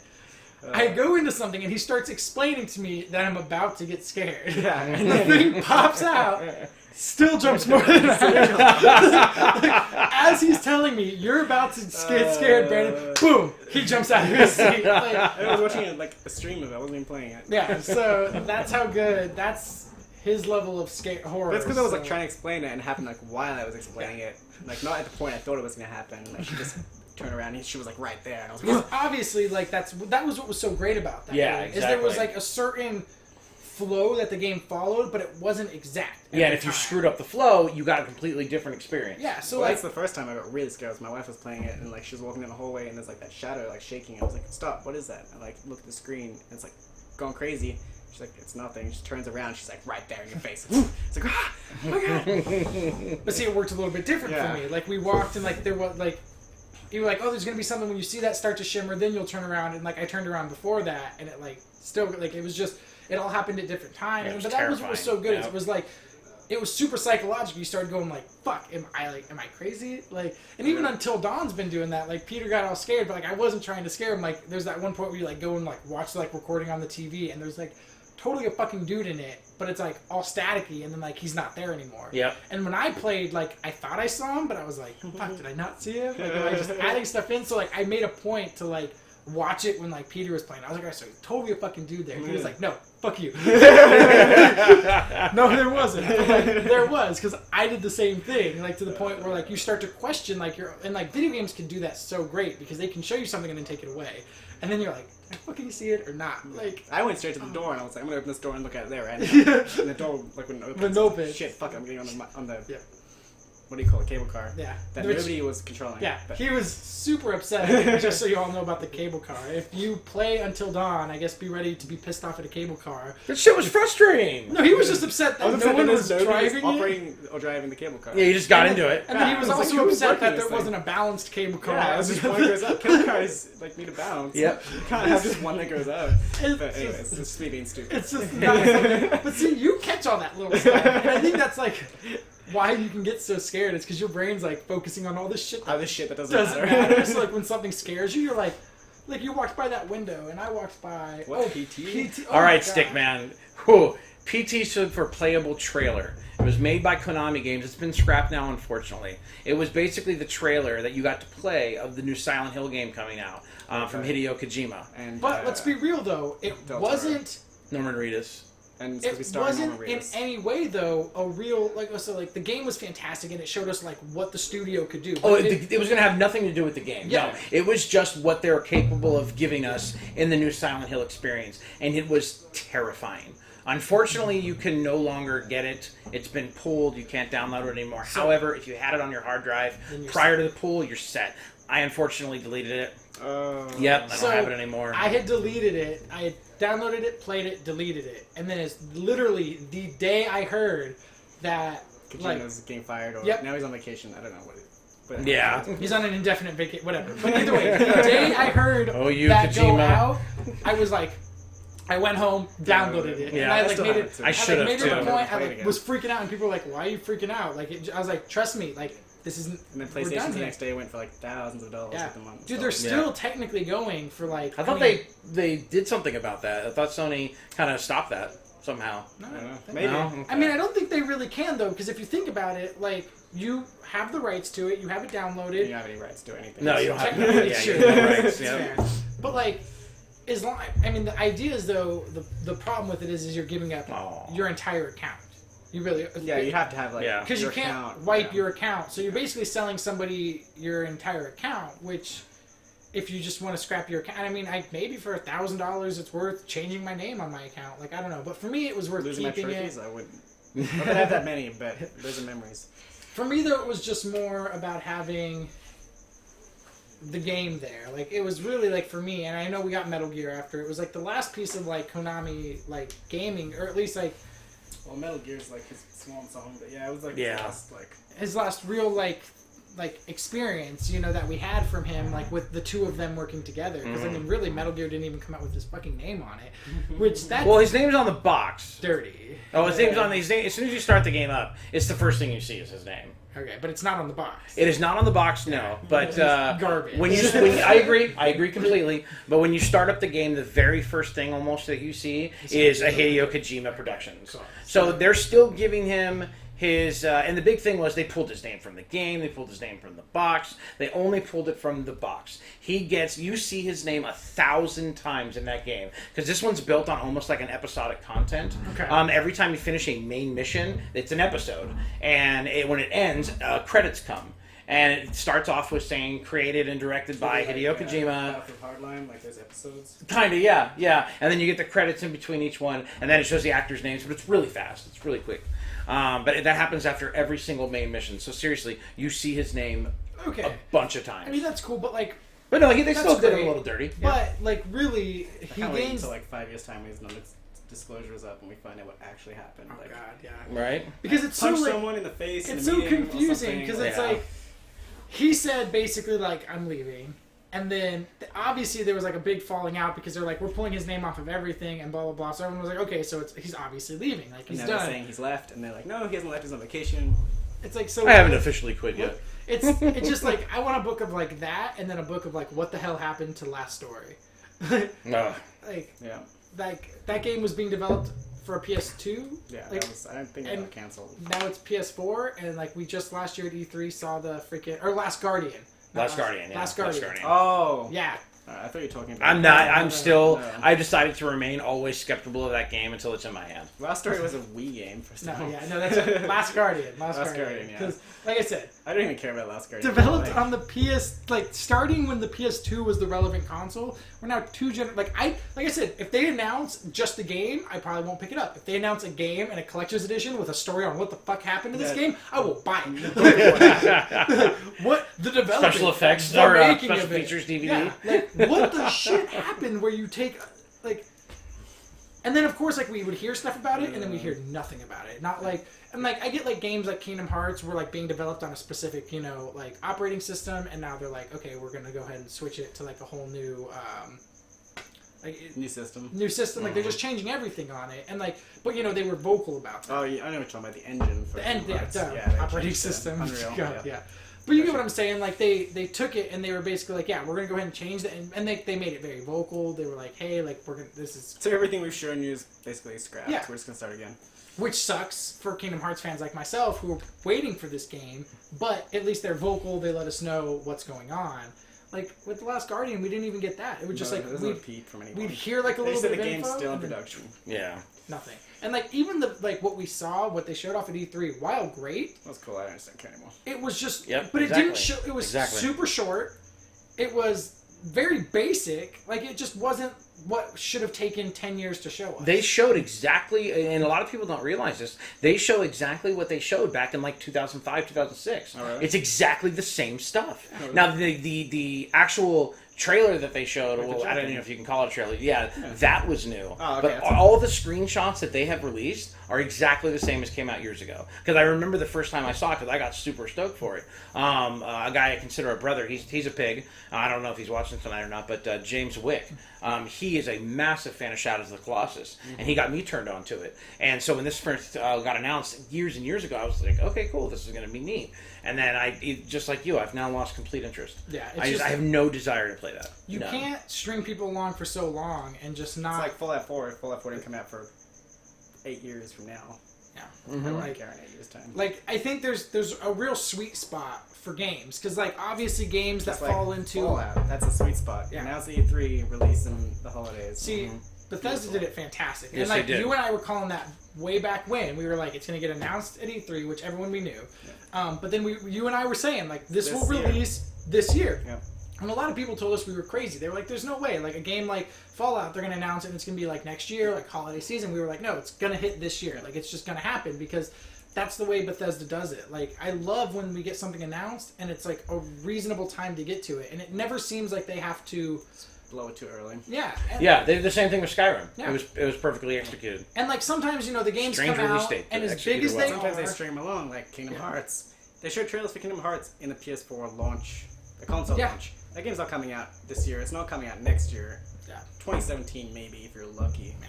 There's just too much they're working on, and it's not to say that they're not trying, but like they're working on way too many projects. Like we've got Final Fantasy 15, we've got the remake of Final the Fantasy director of 7. Final Fantasy 15 is the director of Kingdom Hearts 3. Exactly. So and he can't he's he doing can't that split project his, right now. Yeah. So and they've obviously like 15 will obviously be out before Kingdom Hearts. Yeah. So they're like building assets and stuff. I'm sure that people like working on Kingdom Hearts, getting it ready, like pre-production. Yeah. Yeah. Oh yeah. It's still not like it's gonna be a while. It's not in like a full steam yet. It's still being built. And like I get it, like announce that stuff because I'm sure they need backing for it and blah blah blah. But like announce it to the people you want to back you. Then yeah, exactly. Don't announce it to your fans. To everybody, because then I mean, like, okay, so but that's like Square Enix has money. They don't need to tell anyone anything. They can work on it. Like, they're not like hurting for cash. They need to do Kickstarters. Yeah. They can work on it and then announce it when it's time. Yeah, and then they've also like been great, and I'm not saying that like Bethesda's games have come out and been flawless because really they always come out and have problems. It is, but they're never like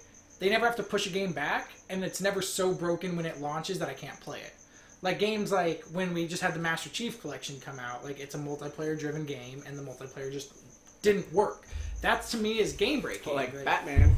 That Batman on the PC still hasn't worked for people, and they've had to push it back, and like even pushing it back, it's like not playable. Like it's so bad that people are literally not enjoying their time. Like Fallout 3 had problems, Skyrim had problems, but at no point were the problems so big it hurt my experience. When you play a Bethesda game, you expect to have a little bit of freezing. I mean, it's just the way it is. It's just those big open world games. They still have like other studios like id that does Wolfenstein, and those games are solid, like all rounded. Exactly, yeah.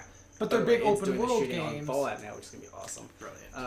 But yeah, there's that many permutations of things that you can do and choices. Like you can never test that. The only way you can test it is having the millions of people play it, and then they're gonna break it, and you fix it. Yep. Like, and Bethesda is the only one that gets away with that ever. Like yes, but it's because their stories are so rich, their worlds are so involved. Like there's so much going on. But like I said, they're never so big that it hurts my experience. Never, like it might upset me, and I'm like, oh, I have to go redo like half hour of game. But, like, really, that's fine, because I can go do it, and I can do it completely different. That's the beauty of it. Yeah, I don't have the experience in The Witcher. I played that for, like, 3 hours, and then I died, and it, like, crashed, and my save was gone.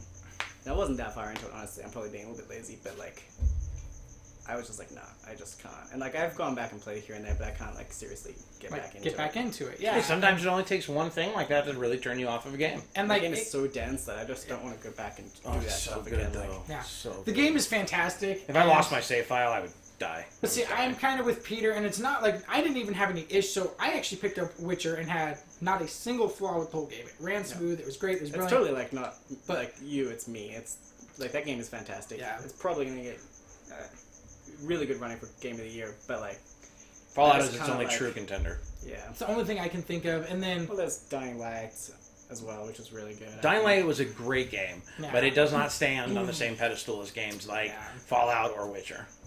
Yeah, I think Fallout's going to take it probably. Maybe Witcher, just because Witcher's so new, and like Fallout's done this before. They've already won it. The only reason I might disagree with you and say Fallout might have it is because Fallout's coming out at the right time. It's still going to be fresh. It's still going to be newer than The Witcher, because Witcher is obviously... I know, but the Game of the Year isn't always just like... It's more about innovation and like... True. You know, but it could be more like to the gaming community rather than just... Because Fallout 3 already won Game of the Year. Doesn't mean that the next one can't, though. They may get the overall Game of the Year, but you're also going to see, RPG of the Year, the action game of the year, stuff like that. Metal Gear Solid, yeah, that's a good point. Metal Gear, yeah. You know what? Yeah, it does. Yeah. It does. I own it. I've played the snot out of it. I haven't beat it yet, but it's... That's probably another... And I'm not even a Metal Gear fan. I'm not even a big Metal Gear fan, and Phantom Pain has sucked me in so much. It's consumed so much of my life. I'm a Metal Gear fan, but I've heard from people like it's just... Game looks brilliant. Only weird thing is he always aims on the eye with his eye patch, and I don't get that. Maybe they explain it in there. Maybe he's got some robotic eye. He always aims his gun there. But besides that, I mean, that's really me just being stupid. The game looks fantastic, but my problem with like a Metal Gear is I played Metal Gear back in the day, but I haven't really played them. Like, I haven't ever beat one. I've never really gotten that invested. And like jumping into a new one like this is just like... So first off, there's these two characters, and they're the same guy, but one's a clone, so they're really not the same guy. And then... You really lost me. I don't know how to say No, that's what I'm saying. No, he is right, but yeah, no, it's confusing. I spent over a week because I didn't play Peace Walker or I never finished Snake Eater. I didn't care for Snake Eater, and I just never even tried Peace Walker. But I spent about a week reading backstory, watching videos on YouTube of stuff I missed from the end of Guns of the Patriots, excuse me, that stuff, and it's just. When I got finally caught up and I understood the story, and it took me calling two friends of mine that are really big Metal Gear fans, but once I was done and then I was settled, I now get it. I completely get the whole thing now, and I'm not a big Japanese animation fan. I am of the 80s and the 90s. But stuff after that just doesn't appeal to me, and that's why I'm loving this Phantom Pain so much. Because I feel like I'm watching an old 80s anime or a 90s anime. And it's just, it's really good. It's really good. And like, that's like, it looks fantastic. It looks beautiful. The gameplay looks cool. Like, I've had people like talk to me about like amazing things you can do, like just like crazy off the wall things that I would never have anticipated to me in a game. But I don't know if I can jump into a world that in game world spans like 80 years and in actual world spans like an 18 years and like 8 titles, and like that's just like, that's something to jump into. Like, that's a whole lot. Like, I thought jumping into Skyrim or like Oblivion, you know, being that's the 4th title in this, I thought that was like, oh my god, like I'm missing so much about this universe. But like, holy shit, like I don't know if I can jump into a Metal game or Metal Gear, like I don't know if I have a week's worth of time to do background checks on a game. Yeah, no, I understand. Yeah, like, I just like it sounds great, and I'm sure like people who've been able to enjoy the ride all the way through, I'm sure it's like golden and just like perfect, and you know, it's kind of like you and me being able to like, you know, ride the Star Wars universe for so long, and every time a new bit comes out, it just adds to our knowledge and adds to this massive universe, and I'm sure like Metal Gear fans get a lot of that same feeling that we get from that. But like for somebody like me who's just like removed from it, I just like, it's too daunting. I completely get it. It's a task to jump into, and I just don't know if I can. It kind of sucks. I wish I had gotten into it when I was younger and then followed it, but can't obviously. That's like me in Kingdom Hearts. No, Kingdom Hearts. I tried to play it, can't get into it, just can't do it. And I get that, and like the one thing that did throw me, so like I love Kingdom Hearts. I think they're great. I've played I think all of them, but then there's like all these DS titles and stuff that always throw me off. I've played most of them, but it was always weird kind of jumping into that because like so you get your Disney, but like they even like renamed characters in it, which was kind of weird. Like Final Fantasy characters. Well, that Final Fantasy I was going to mention is another one, just like Metal Gear. That world is so big and so many games that, like, it would take you weeks to get. But the weird thing is about Final Fantasy is so each game itself stands alone. Yeah, they're almost never sequels. Unless you get like, and then they started doing like the 10 and then 10-2 and then 13-1, 13-2, and then Lightning Returns. Like obviously, like that's how they continued stories. They really got into like working at GameStop, or you know, in the gaming world, those numbers meant nothing to me. Yeah. Like Final Fantasy, like 5 is actually 3 and like stuff like that. Because it's 3 in Japan, right? It's 5 here or something. I don't know. 3 here, 3 American, 3 was their 6. Yeah. So stuff like that. Their 6. Just, like totally confused me. Once I started working gaming, I like understood it. Still don't really like. I played 14 the hell out of it, but it's not because I'm a Final Fantasy fan. I just love that game. It's also, I mean, it's not unheard of for games to kind of do that. It's like trying to follow the Zelda timeline. Yeah. No, Link's timeline is screwed up. There's like 3 of them inside the one story. Yeah. I think there's like 2 or 3 different timelines. And like, I have people come in and like all the time, like, oh, like I can tell you everything. And I'm like, explain to me these. Like nobody can really explain them. Like I've seen graphs where people like break them out and stuff, but it's still like just crazy. Like it's just ridiculous. Like how do people figure this out? Like you got to do math to figure this out. Yeah, no, exactly. You gotta figure shit out. And the last one to come out, which is Skyward Sword, is technically chronologically the first time there's been the hero in the green tunic. Well, that is technically the first time. We did get A Link Between Worlds. That's technically the newest. Good point. Good point. And that one, that's actually the only real sequel. Like inside of it too, because it is a sequel to Link to the Past. Yeah, but would you consider Majora's Mask a sequel to? You know what? Ocarina. I mean, it's Yeah, I not, guess so. but it is. Yeah, you're right. Like, No, you're right. It's gonna create like a time vortex here, and we're just gonna implode. Yeah, the space-time continuum might get damaged by the end of this podcast. That's all right. So what'll happen though is I'll become Link. I did 2 Stick Man. You can become freaking the dude from Majora's Mask, and you can become Zelda. That's the vortex we'll create. Mm-hmm. You get to become Zelda because Yeah. it would just be really Hey, fun. but dude, chic. All right, chic. By the way, it'd be Red Dead 3. They were talking about how much we need a Red Dead 3. Red Yeah. Dead 3. Oh. And okay, Oh. so talking about that sweet spot on games, Rockstar does it best. Honestly, Yes, like they do. They might even be better than Bethesda as far as their timing for games because they'll always get you like right to that peak where you're like not about to care anymore, and slap the new game on you. Like they space their games out just perfectly enough where like when you get it, you've wanted it for enough, but it's just at that right an time. all-star studio right there. Yeah, Like, they put something everyone out. wants to Bully, have that recipe. freaking Grand Theft Auto, Red Dead Redemption, like they just do it. They LA do it Noire, right? all Yeah. those games. But you know what I'm saying? Like they don't rush through them. It's not like a game like Assassin's Creed that had a ton of potential when it launched. Like Assassin's Creed 1 came out and it was like, okay, like this game's brand new, it's fresh, like it's got some problems, but like it's really cool. It's kind of a new idea. 2 came out, they really kind of went with it, you know, they really made Yeah, a they nice nailed it jump with 2. Yeah, Yeah. they did it right. They gave you a new character, everything was fresh, and then it just plateaued. It just really, we didn't see anything I've never great cared for for a Assassin's while. Creed at all. I'm a big fan. I have been from the beginning, with exception to 1. I like the story and I like the gameplay, but the 1 was probably the most monotonous game I've ever played in my entire life. Every place you went to, it was tail this guy, eavesdrop this guy, pickpocket That this wasn't even my guy, problem. Like, the interrogate formula- this guy, the formula was kill this something guy. new, but like, it's the one thing, the major thing that screwed up for me was like I had to like kill someone, and we ended up like chasing him into town, and I killed him in town, but obviously the guards and stuff around got mad at me because I was being aggressive.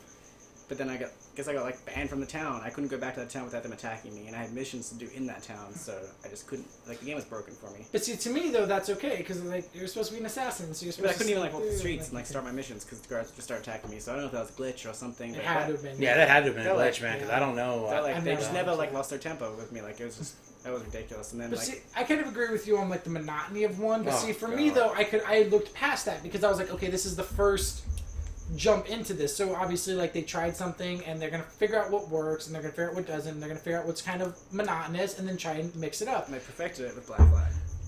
Black Flag was what they need to do is just scrap Assassin's Creed and be like pirates. Yep. We're gonna call Nah, it. We're gonna call it no, our no. new series, and it just could be a pirate game, dude. Absolutely. But Syndicate is so good. But see that's haven't played that's Syndicate. kind of where I'm going to though. Is if they like released this new title, they showed it off, and then didn't give Assassin's Creed a yearly launch, and maybe went, we're gonna go Assassin's Creed 1 year, and then Pirate Booty year 2, and then space them out I wish we'd because see more pirate stuff. Like the whole we need industry, more pirate stuff. The whole industry like does this. They go like all the same direction. Like for a while that was all World War II stuff, and then for a while now it's been all London stuff, like Middle Age Bloodborne. for a while, The just Order, recently we had and then zombies. Syndicate, Everything zombies. was like every game's gonna come out and have zombies. But in after it, I played and the it's gonna Order, be- I kind of like lost that interest in Victorian stuff, and then Syndicate, I don't really care now. Now the next thing is like prehistoric stuff because we've got Far Cry Primal, we've got Wild, we've got Horizon. Horizon, fantastic. So that's the new thing now, but everyone like seems to just have the same ideas at once. Yeah. But I wish we'd have like that pirate It's a conspiracy. would have like spanned longer. Illuminati confirmed. That's conspiracy, but But no, it's just like, it's where the money is, and that's the way they go. But see, nobody wants to take that risk. There's only a few studios that are big enough and can challenge kind of the norm and what people expect, and get the thing shifted a new direction. Like when everyone's mind is on zombies, releasing a pirate game just might not be like beneficial. It just is a like company standpoint. It Yeah, might with not the be. success of Black Like- Flag, though. yeah, I mean, I thought something ugh, more would have good spawned lord. from that. Like, and then they did do like, wasn't Unity? What was the other one? The PS3 one that came out. Rogue? Rogue. Rogue yeah. was really good. And then they kept the pirate stuff like a little bit into that. But I thought there'd be more like. To a me, tail so to that. I kind of am almost upset with myself because I never played Rogue. I really didn't even touch it. I really didn't even look into it at all when it came out. But as far as story was concerned, to me it felt like a Phenomenal. really rich change to the Assassin's Creed we've Because you're a had. Templar. You're finally a Templar, so you Yeah. get to kind of see like, okay, like from their point of view, they're not these evil guys. They're not these tyrants. They're people They're who people. got Yep. drawn into this way instead of that way. They Yep. they took the left path instead of the right path. And the way he Exactly. explains it too is like, at least from the trailers, like the other assassins basically left him for dead. Now whether it was that they thought he was dead and they left him, or what, I don't know exactly what happened. But I basically, would say it, but that's a pretty big spoiler. and that's so. cool. Yeah, no, that's and like I said, like they didn't really explain that, but they But did I say get his decision. they left me for dead. Yeah. And then the Templars found him and basically like took care of him and raised him. And But like, it was all a dream. well, I mean, My biggest problem with Assassin's Creed Assassin's- yeah. is you wake up and you're in a stupid thing. Like I wish. Well, yeah, you are in the Animus. That's 100% Hate that. true, but It's stupid. it's so still dumb. it still really happened though. But it's just so dumb. Like it you're breaks trying to it. make me suspend disbelief, trying to put me in this world, make it believable, but then you're gonna tear me out of it midway. Like, no. That's why I've It's been like- saying for a long time that we need to get a little bit more focus on present day. Present day Assassin's Creed has got to be a little bit more. It can't just be little cutscenes. It can't just be little things here and there that you get to control. Once I technically You catch gotta up, be able then to you get wouldn't it. have to be in the Animus anymore. Exactly. So. At this point in time, we need to move out of the Animus and we need to get to present day assassin stuff. I mean, they've been moving that. They were moving that direction for a while. Like they were moving pretty quick. Like, Black you know, Flag is where that stopped. Yeah, and see, that's what kind of like Black blew, Flag, like, you got ripped out all the time. You're in that office building. Exactly. well, no, he was saying like Yeah, that's that's when when we Desmond stopped died. progressing.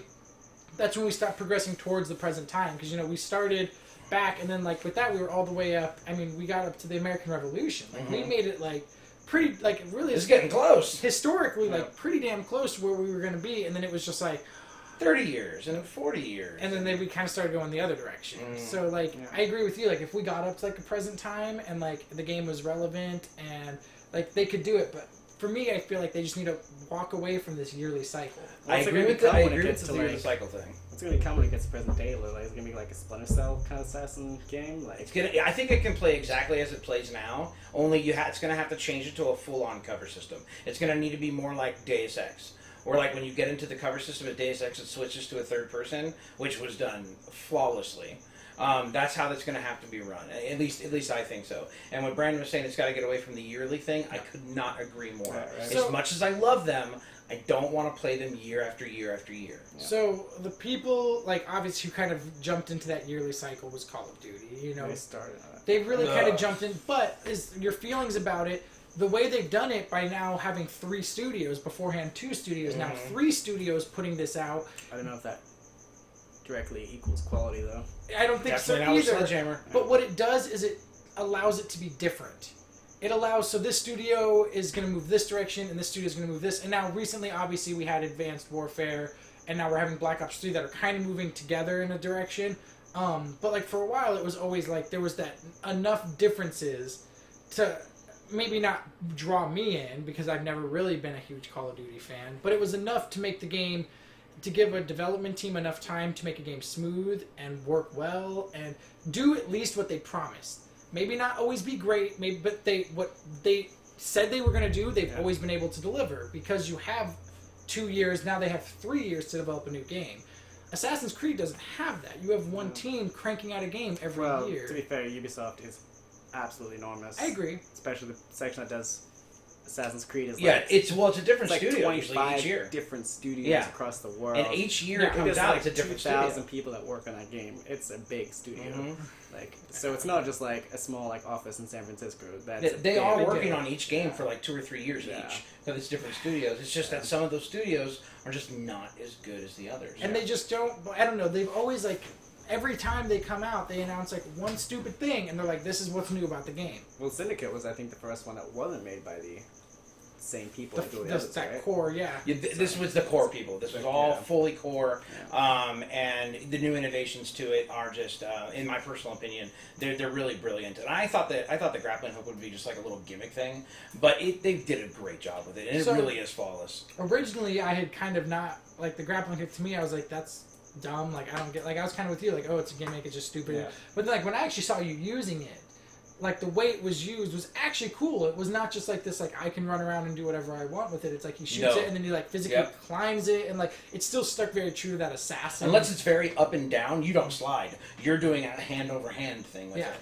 So it's And very chill. That to me was like really cool. I was like, okay, so like they found this new like item, Batman they style. implemented it well. Yeah. The only time it's Batman style is if you are at the ground floor of a building and it's a couple stories high. You launch it up and you do go straight up to the top of the building, but you're not just like flying up in the air like Batman does. You're reverse repelling up the building in order to make it happen. That's cool. So, because the spinner deal on the gauntlet can only spin so much at a time. So it spins, you hit the wall, and then when you jump off again, it releases tension, spins some more, jump, jump, jump. Cool.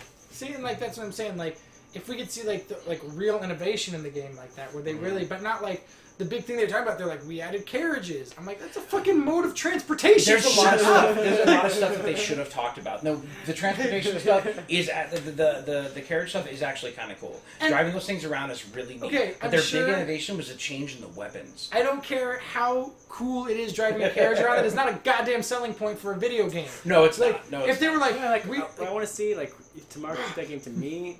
I would like a cinematic trailer, like a movie. Like I want to see the story. Like what are you gonna tell me? Like what am I gonna live through? Yeah. I don't care about your stupid horses and carriages and grappling hooks. Like what is this gonna do shit. to me? Like, You know what I mean? I agree. It's That's just- why we need to move more forward in the present time. Yeah. We really do, because it's becoming stale. The present time stuff is becoming stale, and that's the whole point If of they being in the moved- Animus in the first place. if they moved us to a present time too, I feel like that would be fresh enough because they would give us a whole new set of gadgets. It wouldn't be like, here's one new gadget and a carriage. They wouldn't even fucking talk about cars if they made a today's time one. Cars wouldn't be fucking mentioned because they'd be like, look at all this new gadgets and toys we have to play with, and look at this like Oh, I'm just waiting for Cowboy new Assassin. character, and like they could do fresh new stuff and not have to talk about stupid stuff like carriages. And I'm not trying to say the carriages aren't fun. I'm sure they're great and they're probably super enjoyable if they did it right, but it's not a fucking selling point for a game. No, it's an it's not. add-on. It's a Yeah. little like You think gimmick. they'll do an Assassin's Creed in like the Wild West? Well, they've actually already released screenshots of a cowboy assassin. Oh really? Yeah, his belt buckle is the assassin's emblem, and he's got one on the top front of his hat too. That's cool. And, and he's got his 6-shooter on the butt of his 6-shooter was the assassin symbol as well. the one I want to see is an Egyptian one. But then you're going You're way going back way in the back. back again. I know, but And that's like, what they're trying to get away from. I get that, but I feel like that just like era would be really cool to kind of experience because you could even be like a slave, and it'd be kind of cool Yeah, to but like then break if you go away from that. Egyptian, I don't know how interesting to make it with that. Bring some sci-fi shit into it, like Uncharted style. You know what I mean? Like the whole Egyptian, like Lura Moses. is like mummies and all that crap, and the curses and tombs and stuff like that. That's the big part of that theme. And then you're really like trying to like start something. But you wouldn't have to, because if you just did like you were a slave, so like you were an Egyptian slave, and then you basically were like, I mean, it'd be similar to like a syndicate style where you were like almost like like starting a revolt or something like that. And so then obviously like the pharaohs and the higher ups are against you, and then maybe they're hiding stuff in the tombs, and like obviously you go through the pyramids and like do kind of stuff like that. Like I feel like you just have a lot of fun. Like, and maybe it's just because I really like enjoy like Egyptian culture and like I'm really into that kind of stuff. But I just think that'd be like a really fun time to like see it. That or, and I know they've kind of touched on it, one in like ancient China. Like I think that would. be really There's a cool. game out already on that. But I bought it for $5. It's like, not bad. It's the side scroller. It's Assassin's Creed China Chronicles. Yeah. And it is side scroller, but it's a 3D side scroller. How So, does that okay, so it's not 3D like camera panable, but there's depth. You Is can it see like all Little of the Big depth. Planet? Yeah. And then because you can go into things, you can come out of things, you can climb up, climb down, and all kinds of cool stuff. And it's actually kind of good. Yeah. And the story is decent so far. I'm not very far into it, but it's fun. I mean, I guess it would Fun. be Japan because I was gonna say they could be like samurais and stuff like that, but then obviously that'd be Oh Japan. man, see, but they could actually still go that way because right now in the past timeline we're in about 1890. Not that they haven't jumped around the timeline a couple times here and there, but feudal Japan or the end of the samurai time period, Last Samurai with Tom Cruise. If they did that time period where the samurai was just ending, that could also be a catalyst for the assassin order getting out of Japan because the Templars came and crushed the samurai. Well, see, or you could even go a different route. So you could say because Assassin obviously. ninja.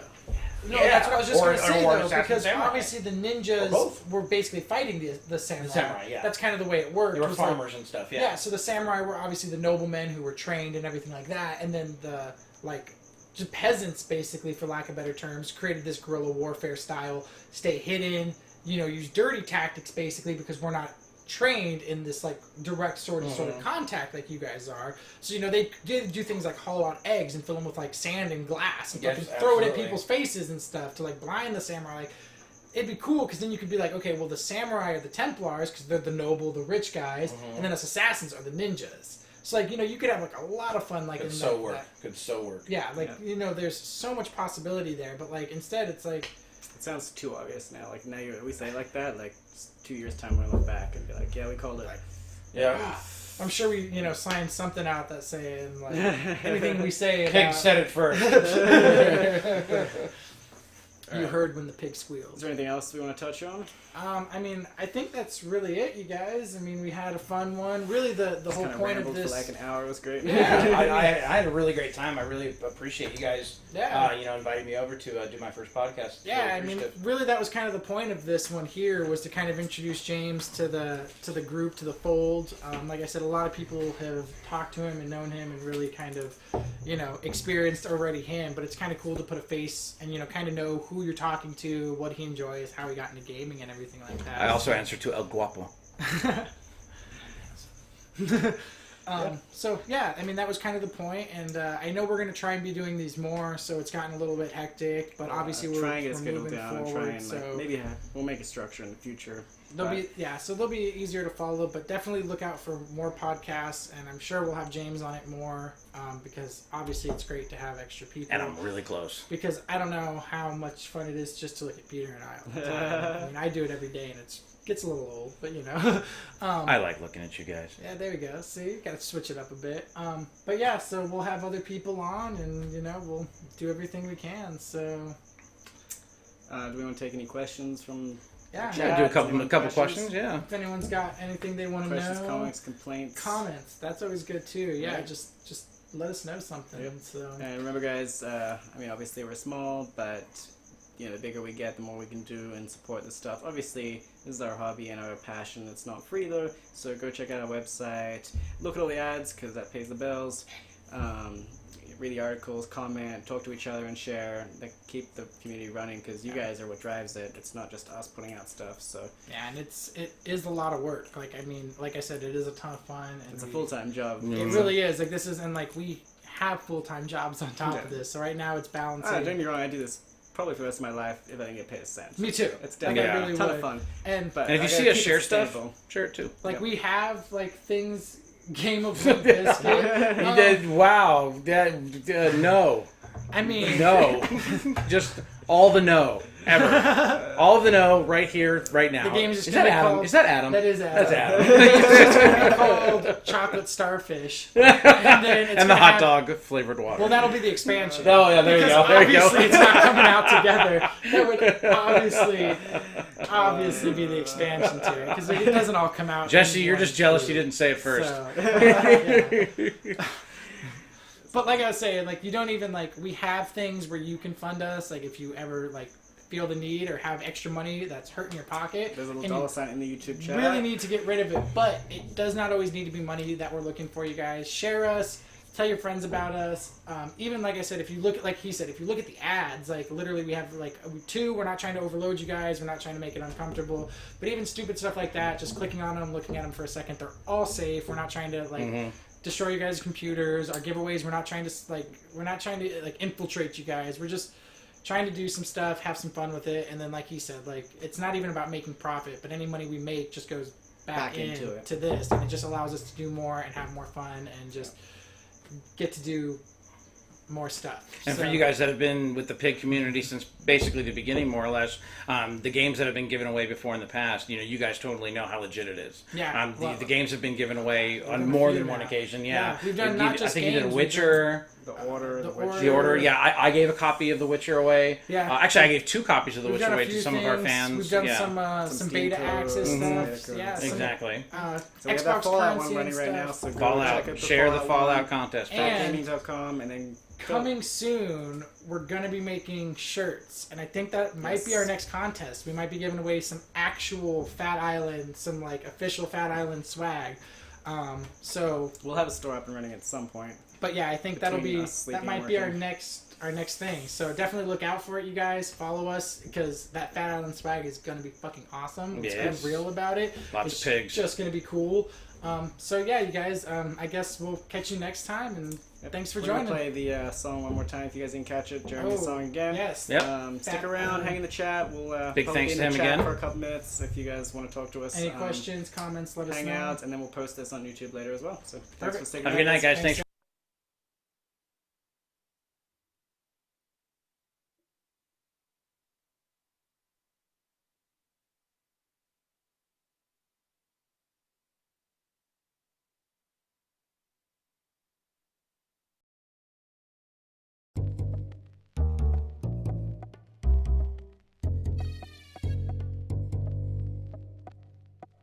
Fat Island Gaming is